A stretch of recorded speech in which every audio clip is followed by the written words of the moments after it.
which entered the development report of the World Bank in the year 2000 to say how a completely new economic model which the community has devised for itself, family-based backed savings, and a knowledge distribution model which is informal, untainted, flowing, and it has set up a world-class production center.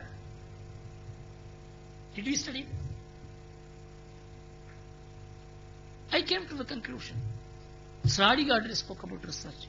Research does not mean you sit in a laboratory or a library. You go into the society. How Coimbatore became such a big industrial center? Has anyone studied it? Our understanding of India is as good or as bad as an American's understanding of India. We have to change our mindset. Once you change our mindset, we will evolve as very different individuals, as very different Indians. I came to talk about many other things. But the discourse here, the atmosphere here, directed me to say all that I told you. And I conclude my speech with an incident in the life of Maharishi Aurobindo. Aurobindo came to Pondicherry when the entire revolutionary movement had been crushed in this country. There's complete darkness everywhere. Aurobindo was a foreign educated person. His father sent him to America at the age of 5 so that he doesn't grow with slaves. He wanted his son to be a world conqueror. And when he came back to India, he became a revolutionary. Then he went to Pondicherry. And it is worth knowing how his transformation took place when he delivered a speech in a place called Uttarpara. That was his last speech in Bengal, which is one of the greatest intellectual exposition about India, about which we will not be taught in our schools or colleges. You have to read them only in, of course, internet is available today. When Aurobindo went to Pondicherry, there he was looking for guidance from a madman called Kullachami. He was a mystic. The man was going around like a madman. Aurobindo was saying, I will get guidance from this fellow. Everybody thought Aurobindo had become mad.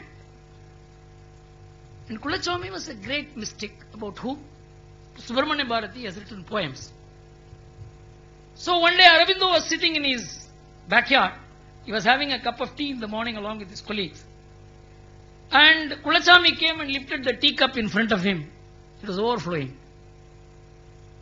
He showed the full teacup to him. He emptied it and showed it to him, put it and left it. Aurobindo said, I have got a lesson of my life.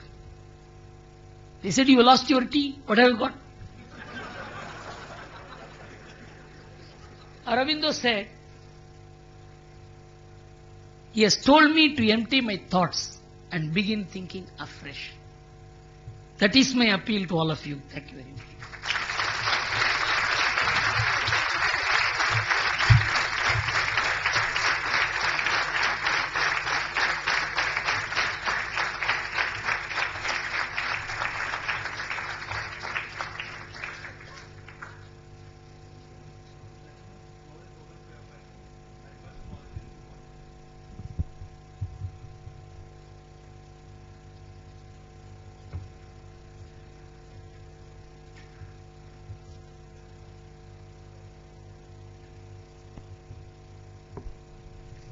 If you are all clear about what I said, don't ask questions and confuse yourself and others.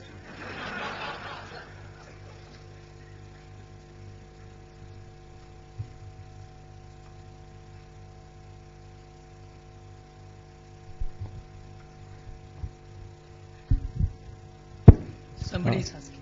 Hello sir, I am from the aerospace department. I am Saptarshi. I would like to know, would you ever write a book about India? Given that in 1 hour you could tell me so much, I think a book would someday be something worth reading. I have about 150 manuscripts,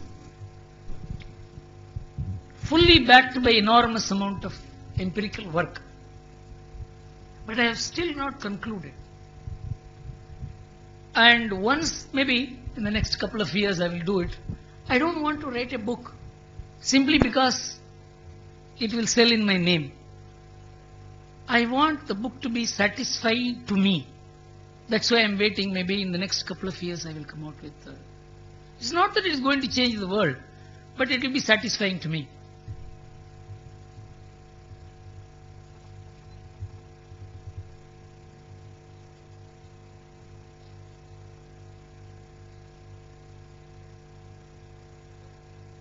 Hello sir, this is Chetan.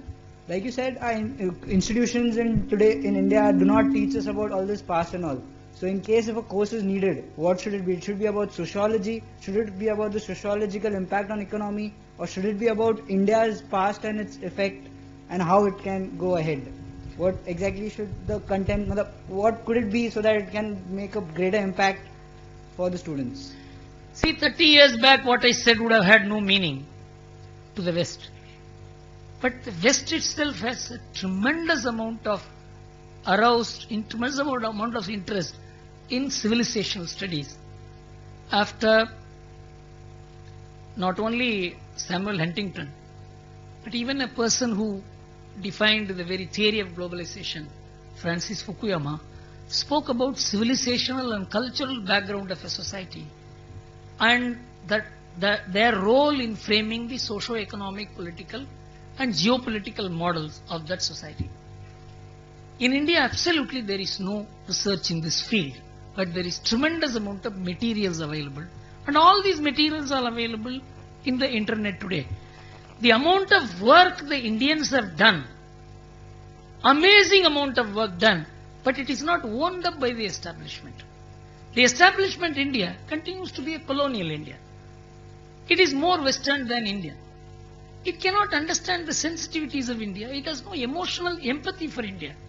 It regards India as a problem, a difficulty, a burden. We all used to think the Indian population was a problem. After demographic economics was developed by the West because they became demographically disadvantaged, now we are thinking there is demographic dividends in this country. 30 years back you were thinking these people better die than live. So we must understand that unless we own this country, unless we own its past and civilization, there are